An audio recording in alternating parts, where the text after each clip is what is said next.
Mic number 1 میں اگر کوئی نان مسلم بھائی ہو تو سوال کر سکتے ہیں. جی ہاں بھائی. Very good evening, Mr. Dr. Jakir. I am Venugopal Shastri from Nanded, Maharashtra.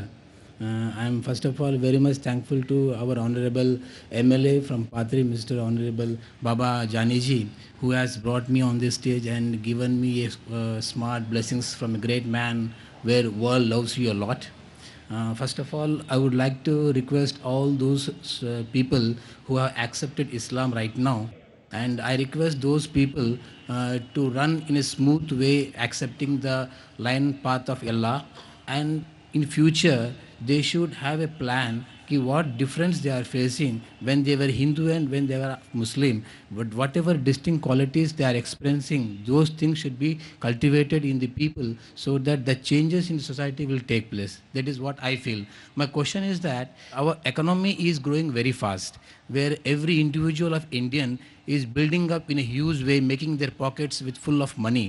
And it is born that because of huge amount in the pocket, they are going to lose their culture. And that's the reason why all Western culture is accepting in India, and it is penetrating into micro areas.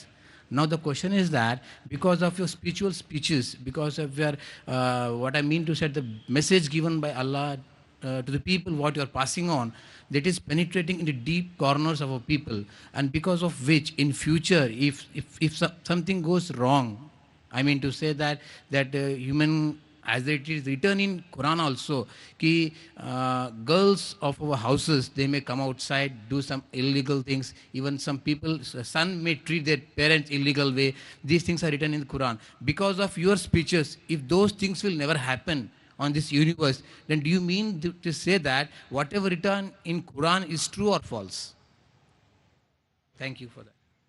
بھائی نے اچھا سوال پوچھا. سوال کے پہلے یہ کہا ہے کہ جو بہن اور بھائی اسلام قبول کر رہے ہیں، آپ اسلام قبول کرنے کے بعد یہ دیکھیے کہ اسلام کا پالن کرے، اور یہ دیکھیے کہ ہندو مذہب اور اسلام میں کیا یکسانیت تھی، کیا اختلاف تھا، اور بھائی چارہ بڑھانا چاہیے اور لوگوں کو آپ کا نیا پیغام پہنچانا چاہیے.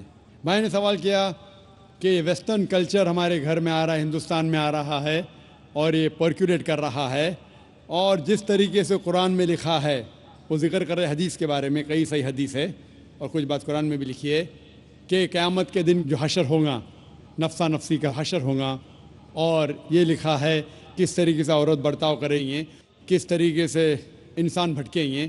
وہ یہ کہہ رہا ہے کہ آپ کے پیغام کی وجہ سے یہ چیز جو قرآن اور حدیث میں لکھی ہے یہ اس چیز کو روک رہی ہے، تو کیا یہ ہوگا کہ نہیں ہوگا؟ اور جو کچھ قرآن میں لکھا ہے مستقبل کے بارے میں، کیا یہ عمل میں آئے گا کہ نہیں؟ بھائی صاحب، میں تو کوشش کر رہا ہوں.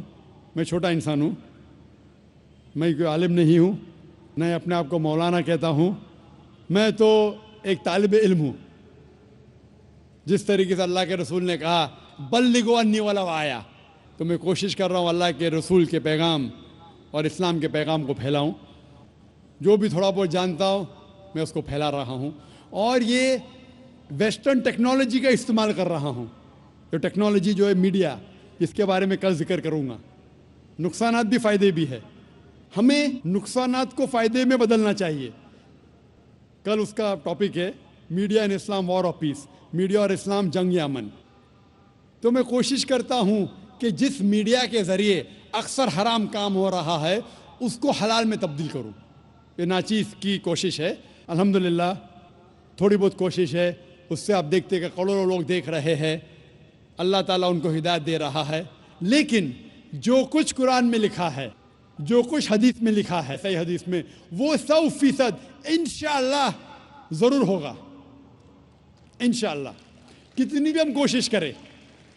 لیکن یہ کہنا قرآن میں لکھا ہے، قرآن میں لکھا ہے سورہ سبا میں، سورہ نمبر 34 آیت نمبر 28 میں، وَمَا أَرْسَلْنَاكَ إِلَّا كَافَّةً لِلنَّاسِ بَشِيرًا وَنَذِيرًا، کہ ہم نے بھیجا ایک عالمی پیغمبر محمد صلی اللہ علیہ وسلم کو تو لوگوں کو بشارت دے، سیدھا راہ دکھائے اور برائی سے روکے.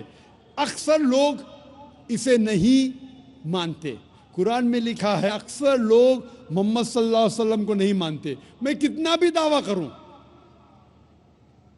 کتنی بھی تقریر کروں پھر بھی لوگ اکثر لوگ محمد صلی اللہ علیہ وسلم میں نہیں مانیں گے آیت کے مطابق۔ آخرت کی جو حدیث آتی ہے آخرت کے پہلے پھر مسلمان بڑی تعداد میں ہوں گے، وہ الگ بات ہے، لیکن جب تک آخرت نہیں نزدیک آئیں گی، جب تک قیامت نزدیک نہیں آئیں گی، اکثر لوگ محمد صلی اللہ علیہ وسلم نہیں مانیں گے۔ لیکن جو بھی کچھ لکھا ہے کس طریقے سے یہ کائنات ختم ہوں گی، قرآن میں لکھا ہے کہ سورج اور چاند ایک ہو جائیں گے، قرآن میں لکھا ہے کہ یہ جو دریا ہیں، یہ سمندر ہے، یہ کھل اٹھے گا۔ یہ سب جو نظارے قرآن جس کا ذکر کرتا ہے، صحیح حدیث جس کا ذکر کرتی ہے، اور آپ دیکھیں گے کئی ماڈل ہے۔ ایک ماڈل جو ایگزیبیشن میں ہے، اللہ کے رسول کی حدیث ہے کہ ایک دن ایسا آئے گا جس میں اکثر لوگ اس دنیا میں مسلمان ہوں گے، جس طریقے سے پانی پہ جھاگ ہے، فرات بڑی تعداد میں، لیکن یہ مسلمان کا کوئی فائدہ نہیں، یہ نام کے مسلمان ہوں گے۔ مسلمان بڑی تعداد میں ہوں گے جس طریقے سے پانی میں جھاگ ہے۔ اسی لیے ہم دعا کرتے اللہ سبحانہ تعالیٰ سے کہ ہمیں ایسا مسلمان بنا جو قرآن اور صحیح حدیث پہ عمل کرنے والا، صرف نام کا مسلمان نہیں۔ نام کے مسلمان سے محمد، ذاکر، عبداللہ، سلطان سے آپ جنت میں نہیں جائیں گے۔ مسلمان اصل میں وہ ہے جو اپنی ساری خواہشیں اللہ کے احکامات کے مطابق عمل میں لاتا ہے، اسے کہتے اصل مسلمان۔ تو ہم دعا کرتے اللہ سبحانہ و تعالیٰ سے کہ ہمیں ایسا مسلم بنا جو قرآن کے احکامات پہ عمل کرے، اللہ کے رسول کے پیغامات پہ عمل کرے۔ اسی لیے جو قرآن و حدیث میں لکھا ہے وہ 100% انشاءاللہ صحیح ہوگا۔ ہم ہمارا کام کر رہے جو اللہ نے مسلمان سے فرمایا ہے سورہ بقرہ میں سورہ نمبر 2 آیت نمبر 143 میں کہ آپ لوگ دوسرے لوگوں پہ شہادت دو، جس طریقے سے اللہ کے رسول ہم مسلمان پہ شہادت دیں گے، اس طریقے سے جو لوگ تک کہ اسلام کا پیغام نہیں پہنچا ہمارا فرض ہے کہ ان لوگوں تک اسلام کا پیغام پہنچائے۔ Hope that answers the question. يا حبيب القلوب